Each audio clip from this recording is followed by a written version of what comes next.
Two major UI design tools for startups, Figma and Sketch. Both have earned their reputations in the design world, and both promise to help your team move fast, create clean interfaces, and iterate quickly. Figma is built around real-time collaboration, browser accessibility, and a modern workflow. Sketch is a mature Mac-only desktop app with deep plugin support and a loyal user base. Starting with Figma, it excels when teams are distributed, when you need people to review, comment, and co-edit live. Because it's cloud-based and works on any operating system, it removes the friction of file sharing and versioning. Figma also has strong design system support, components, variants, auto layout, and responsive constraints all built in. For startups that plan to scale their UI library, that's a big plus.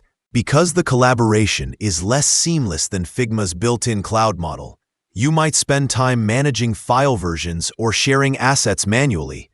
But if you don't need many simultaneous users or remote editing, that may be acceptable.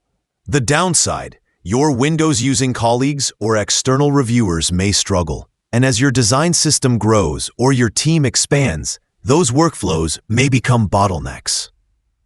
In the end, which tool is best for a startup? If your team spans multiple locations, uses mixed operating systems, or anticipates rapid growth and frequent collaboration, Figma is clearly the smarter choice. It gives you flexibility, real-time teamwork, and a modern all-in-one design-to-hand-off workflow. If, instead, your startup has one or two designers, all work is done on Macs, you prioritize native performance, and the collaboration demands are modest, then Sketch remains a valid option, especially if the plugin ecosystem is something you value. The best tool is the one that aligns with how you work, how your team is structured, and how fast you expect to grow.